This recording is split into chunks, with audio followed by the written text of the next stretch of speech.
नमस्कार, तुम्हा सर्वांना नवीन वर्षाच्या अगदी मनपूर्वक शुभेच्छा। या नव्या वर्षाच्या निमित्ताने मी जगातल्या माझ्यासाठी असणाऱ्या सर्वात सुंदर जागी म्हणजे अर्थातच माझ्या गावी आलेलो आहे आणि आता आमच्या गव्हाच्या शेतात मी उभा आहे। तुम्हाला दिसतोय हा गहू साधारण 1.5-2 एकराचा पट्टा आहे जो आम्ही गव्हासाठी ठेवला होता, तो लावलेला आहे। आणि सध्याचा म्हणजे हिवाळ्याचा माहोल, थंडी पण खूप छान आहे। तुम्ही बघताय माझ्या गळ्यामध्ये मफलर आहे, खूप छान थंडी इथे आहे आणि ती थंडी अनुभवण्यासाठी गेली साधारण महिनाभर आमच्या शाळेचं स्नेह संमेलन मी दिग्दर्शित केलेली बदला ही एकांकिका, तो सगळा व्याप सरल्यानंतर नव्या वर्षाचं स्वागत करण्यासाठी आणि विश्रांतीसाठी मी आलेलो आहे आणि तुम्हाला दाखवतोय हा आमचा गव्हाचा पट्टा। आपण बघू शकता की साधारण आता गुडघ्यापर्यंत हा गहू आणि या गव्हाच्या लोंब्या पण तुम्हाला दिसतात। खूप छान प्रकारे असं हे शेत आता बहराला आलेलं आहे आणि त्याचबरोबर ज्वारी आहे, तुरी पण काढायला आलेले आहेत, शेततळ गच्च भरलेलं आहे आणि विहिरीमध्ये सुगरणीने केलेली घरटी ती पण मी तुम्हाला दाखवणार आहे। तर तुम्ही पूर्ण व्हिडिओ बघा आणि चॅनल सबस्क्राईब केलं नसेल तर नक्की सबस्क्राईब करा। असे शेतातले आणि माझ्या जीवनातले काही अनुभव तुमच्यासोबत मी नक्की शेअर करेन। तर या गावाच्या बाजूलाच इकडे ज्वारी आहे आणि पुढे शेततळ आहे, ते पण मी तुम्हाला दाखवतो, या आपण बघूया।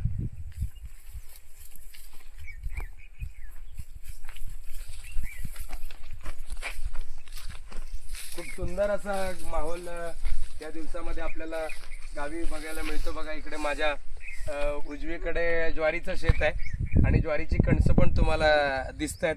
हे माझ्या भावाचं शेत आहे, पण आमची ज्वारी जी आहे ती आता खूप चांगली तयार झाली, ती पण मी तुम्हाला दाखवतो। त्याच्या आधी आपण जरा गच्च भरलेलं शेततळ पाहूया, या।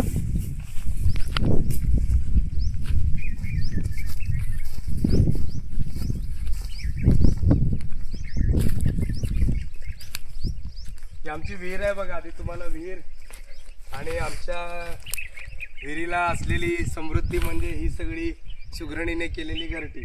म्हणजे अगदी बहिणाबाईंची कविता आपण सगळ्यांनी ऐकली आहे, अरे खोप्यामध्ये खोपा सुगरणीचा चांगला, एका पिलासाठी तिने जीव झाडाले टांगला।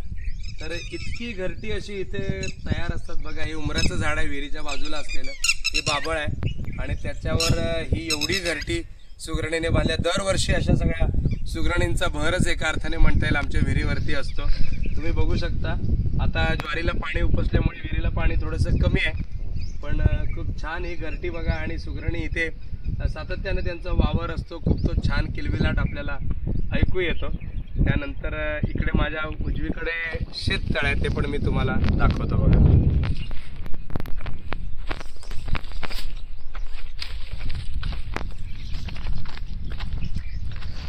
तर हे बघा, हे आहे पाण्याने गच्च भरलेलं आमच्या काकांचं शेततळ आहे हे, आणि उन्हाळ्यामध्ये हे पूर्ण रिकामं झालं होतं, मग नंतर पाऊस आणि नंतर बोरच्या पाण्याने असं ते गच्च भरलेलं आहे आणि याच्यामध्ये खूप मासे पण आहेत, ते आता आपल्याला दिसणार नाहीत पण आहेत याच्यामध्ये।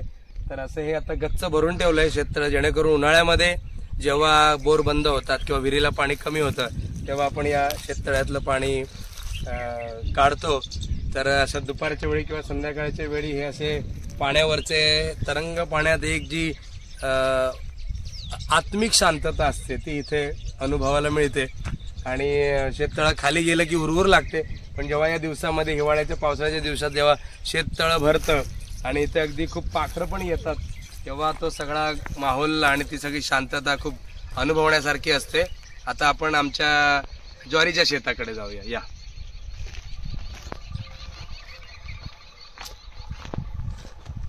तर हे असं कंपाऊंड केलेलं असतं बघा। तुम्हाला माहित आहे की शेततळ म्हणजे कसा मोठा खड्डा आपण करतो, त्याच्यामध्ये काळ्या रंगाचं अत्यंत जाडं असं प्लास्टिक वापरलं जातं, जेणेकरून आपण जे पाण्याचा साठा करणार तो कुठेही जमिनीमध्ये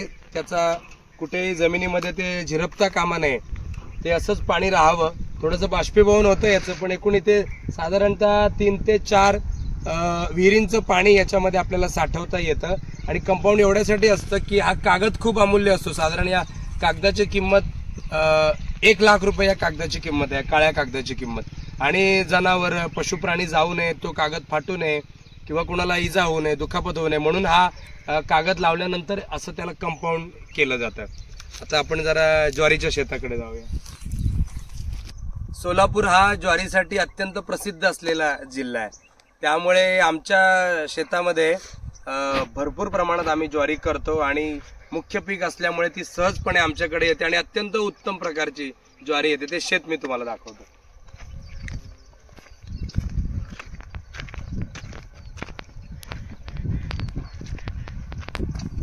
बघा आता माझ्या उजव्या बाजूने इथून असं सलग बघा ही ज्वारीची कणसं तुम्हाला दिसतील आणि खूप छान प्रकारे बघा आता ही सगळी ज्वारीचे हे सगळं शेत सुंदर प्रकारे तुम्ही बघू शकता.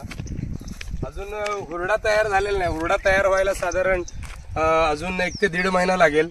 हुरडा म्हणजे ज्वारी पूर्णपणे तयार झालेली नसते, ती थोडीशी अशी कोवळ्या स्वरूपाची असते आणि ती कोवळ्या स्वरूपाची ज्वारी आपण ती कणसं काढतो, भट्टीमध्ये ती भाजतो कोळशाच्या आगीमध्ये आणि मग त्याचा हुरडा तयार होतो. त्याच्यासोबत मग शेंगदाणे गुळ अशी चटणी अशी सगळी गंमत असते. तर बघा हीच ती ज्वारीची कणसं आहेत ज्याचा आता काही दिवसामध्ये हुरडा होणार आहे.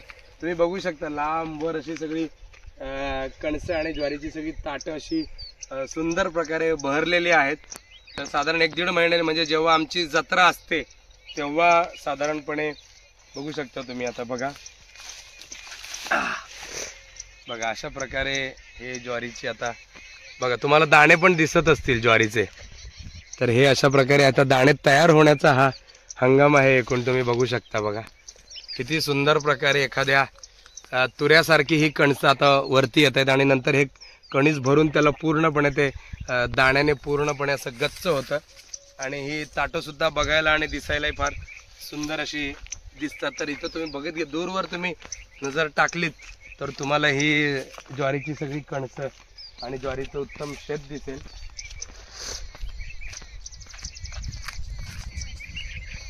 उन्हाळ्यामध्ये जेव्हा आमच्याकडे आम्ही येतो गावी तेव्हा थोडासा उन्हाचा त्रास असतो आणि पावसाळ्यामध्ये पाऊस पण प्रचंड असतो, चिखल, त्यामुळे तसं त्याचाही थोडा त्रास होतो. पण हिवाळ्याचा हंगाम इतका सुंदर आहे मी तुम्हाला सांगतो. पावसाची रिपरिप नसते, चिखल नसतो आणि मुख्य म्हणजे आमच्याकडे ऊन खूप असतं, ते या हिवाळ्यामध्ये नसतं आणि जे ऊन येतं थंडीमध्ये ते खूप आल्हाददायक आणि खूप सुखद असतं. तर असा हा माहोल आहे, थंडी पण आहे आणि वरून सूर्याचा प्रकाश पण आहे, त्यामुळे खूप मजा येते. तर ही अशा प्रकारे ज्वारीचं हे पीक आहे.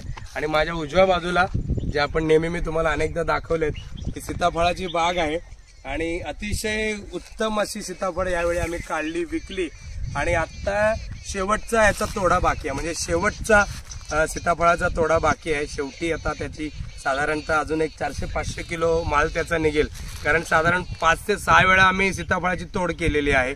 आता जी काही शेवटची थोडीशी सीताफळं राहिलेली आहेत ती पण मी तुम्हाला दाखवतो आणि शेवटाला बागेचे एकूण स्थिती आणि स्वरूप कसं असतं आणि सीताफळं किती उरली आहेत ती पण मी तुम्हाला दाखवतो. तुम्हाला मजा येईल.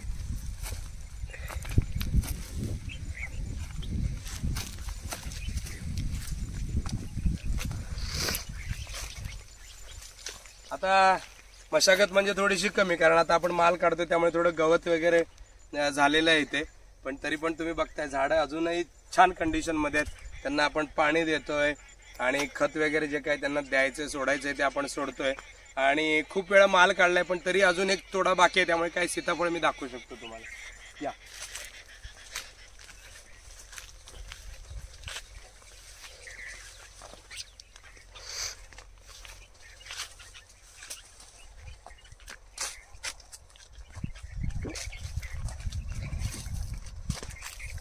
बघा आता इथे एक सीताफळ आहे, छोट्या आकाराचं आहे, काही ठिकाणी छोट्या आकाराचं आहे.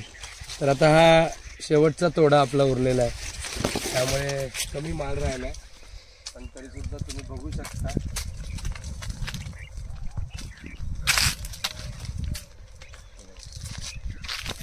अशा प्रकारे एका झाडाला साधारण 4-5 सीताफळ उरलेले आहेत. हे बघा इकडे मोठं आणि छान सीताफळ दिसते.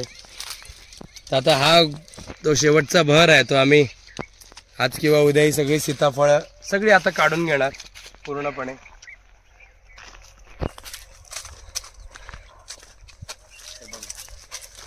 अशा प्रकारे आता ही सीताफळ हे दाखव वर्षा बघा काढून असं पटकन खाऊन घ्यावं इतकं त्यांचं सौंदर्य आणि रंगसंगती बघा इथे पण आहे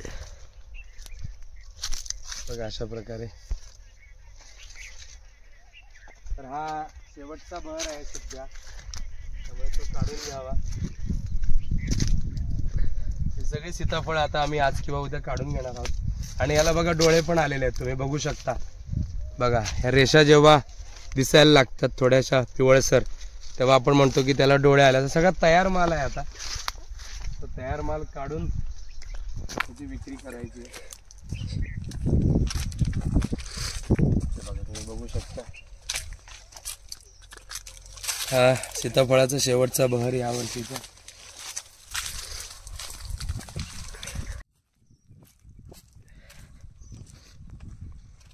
आणि तुरी आहेत आता शेतामध्ये, त्या तुरी मी तुम्हाला दाखवतो कशा पद्धतीने. म्हणजे ज्वारीनंतर आमच्याकडे मका आणि तूर हे खूप मोठ्या प्रमाणावर घेतलं जातं. तर तुरीच्या शेंगाची एक वेगळीच गंमत असते, त्याला 6 महिने लागतात पूर्ण वाढ. त्या तुरीच्या शेतामध्ये मी तुम्हाला घेऊन जातो. तर इथे आपण आलोय आमच्या तुरीच्या शेतात.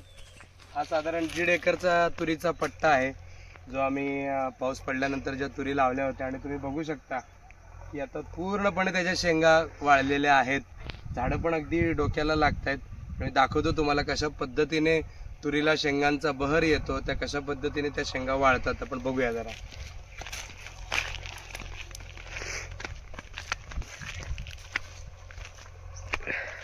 बघा या आहेत एकूण तुरीच्या शेंगा, तुम्ही बघू शकता. दूरवर तुम्ही नजर लावा, बघा असा शेंगा सगळ्या अशा दिसतात. बघा इकडे सगळ्या शेंगा माझ्या पाठीमागे ज्या दिसत आहेत तुम्हाला, डावीकडे उजवीकडे सगळीकडे पूर्णपणे. आणि एक शेंग आता मी तुम्हाला एक सोलून त्यातली तूर तुम्हाला मी दाखवणार आहे. तर या शेंगा जेव्हा थोड्याशा कोवळ्या असतात, थोड्या हिरव्या असतात, तेव्हा त्या काढून उकडून थोडंसं मीठ टाकून खाण्यात जी मजा असते ती मी तुम्हाला आता शब्दात सांगू शकत नाही. पण बघा तुम्ही या आता तुरी कशा प्रकारे तयार झालेल्या आहेत बघा.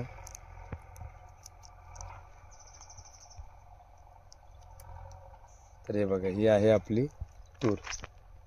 अशा प्रकारे ही शेंग आपण फोडली की या शेंगामध्ये खूप वाळलेल्या आहेत आता या शेंगा, त्यामुळे बघू शकता अत्यंत प्युअर आपण म्हणतो ना घरची तूर, अत्यंत देशी प्रकारची.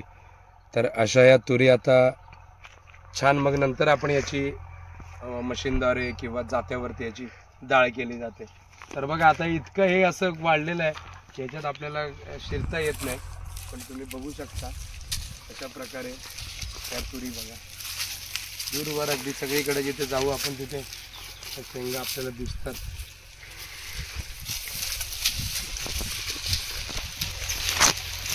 बघा अशा प्रकारे या सगळ्या शेंगा आहेत सगळीकडे. तुम्ही जिथे कुठे पाहाल हे बघा अशा पाणी वाळलेल्या आहेत. त्या वाळल्याशिवाय झाड जरी जरा आपल्याला हिरवं दिसत असलं तरी पूर्णपणे या शेंगा वाळल्यानंतरच आपण त्यांना काढू शकतो, त्याशिवाय आपण त्यांना काढू शकत नाही. या तुरींच्या बाजूला आम्ही थोडासा हरभरा लावला, तो मी तुम्हाला दाखवतो.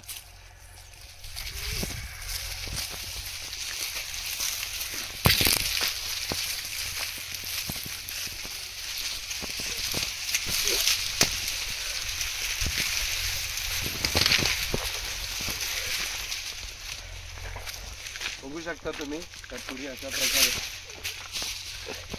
खाऊ पण शकतो आपण कच्च्या, 2-3 दाणे पूर्णपणे ह्या तुरी. आता आज किंवा उद्या आम्ही या तुरी काढणार आणि मग त्या मशीनमध्ये टाकल्या की पुन्हा आपल्याला पूर्ण या शेंगांच्या पूर्णपणे या शेंगामध्ये निघून बघा. कच्चेच मी 4-5 तुरीचे दाणे काढले, अत्यंत चविष्ट. या हरभरा बघूया.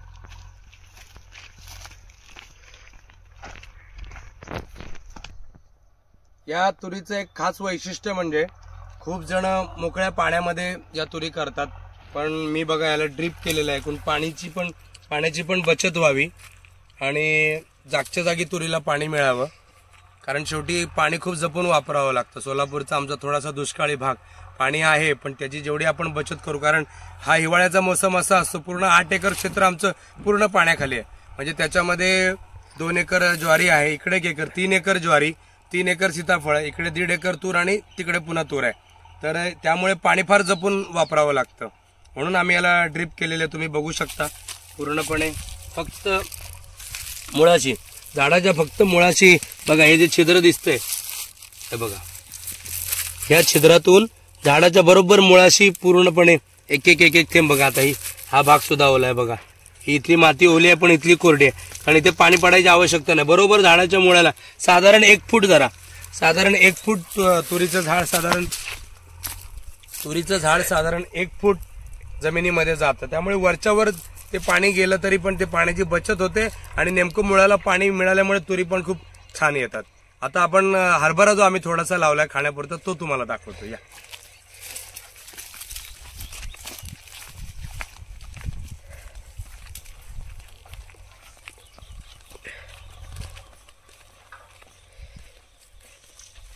बघा, इकडे डावीकडे तूर आहे, उजवीकडे ज्वारी आहे आणि हा जो मधला पट्टा दिसतोय त्या मधल्या पट्ट्यामध्ये आम्ही हरभरा लावलाय बघा. आता अशा प्रकारे तुम्ही बघू शकता आणि याला सुद्धा हरभरे आलेले आहेत. हे बघा, हे बघा, याला आपण ढाळा म्हणतात आमच्याकडे. हे बघा, आता याच्यात दाणे अजून कदाचित तेवढे तयार झाले नसतील, पण मी तरी दाखवतो तुम्हाला. हे बघा, झालेत तयार. आता या हरभऱ्यांची गोड चव तुम्ही फक्त अनुभवू शकता, म्हणजे कल्पनेने अनुभवू शकता. मी ती घेतो आहे, तुम्ही माझ्या गावी आलात की मी नक्की ती तुम्हाला देईन. तर हिरव्या हरभऱ्यांना अतिशय गोड अशी चव असते. हे बघा, असे याचे दाणे असतात. हे बघा, याला आपण ढाळा म्हणतो. तर हा ढाळा आपल्याला खायचा तर आपण असा तोडू शकतो. हा बघा, म्हणजे हरभरा सुद्धा आता आलेला आहे असं म्हणायला हरकत नाही. बघा, हे बघा. तर अशा प्रकारे एक खाण्यापुरता हरभरा, आम्ही घरचा हरभरा आपल्याला खावायला मिळावा खायला, त्यामुळे हा असा एवढा पट्टा आम्ही हरभऱ्याचा लावलेला आहे. आणि बघा, हा पण पूर्ण आपण सुकू देतो, मग सुकल्यानंतर हे असं होतं. सुकल्यानंतर मग आपण हा हरभरा, आणि मग जे कडक असे हरभऱ्याचे दाणे असतात ते आपल्याला मिळतात, पण ते कडक दाण्यासोबतच हा जो ढाळा असतात, या ढाळामधला हरभरा खाण्यातला एक जो आनंद आहे. आणि काही दिवसांनी थोडा हरभरा तयार झाल्यानंतर याला छानपैकी थोडं सरपण जमा करायचं, त्याला आग लावायची आणि छानपैकी त्या सरपणावरती जर हा हरभरा असा भाजून खाल्ला तर अत्यंत खरपूस अशी त्याची चव तुम्ही घेतली असेल कधीतरी, पण आम्ही नेहमी ती घेतो आमच्या शेतामध्ये. तर असा हा हरभऱ्याचा पट्टा तुम्ही बघू शकता. आणि इकडे पुन्हा 1 एकर ज्वारी या पट्ट्यामध्ये आम्ही लावलेली बघा. तर अशा प्रकारे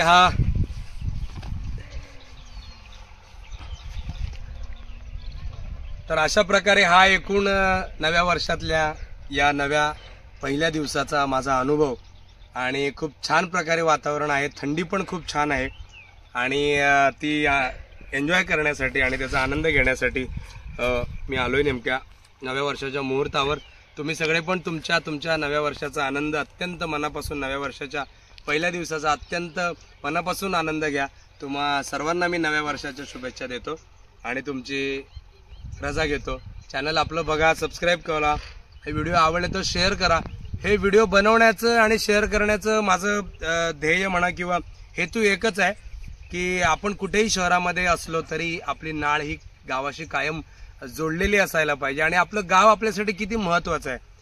कोरोनाच्या 2-3 वर्षाच्या काळामध्ये खूप योग्य प्रकारे अंडरलाईन करून सांगितलं की गाव आपण कुठेही असलो तरी गावाशी नाळ आपली जोडली गेली पाहिजे.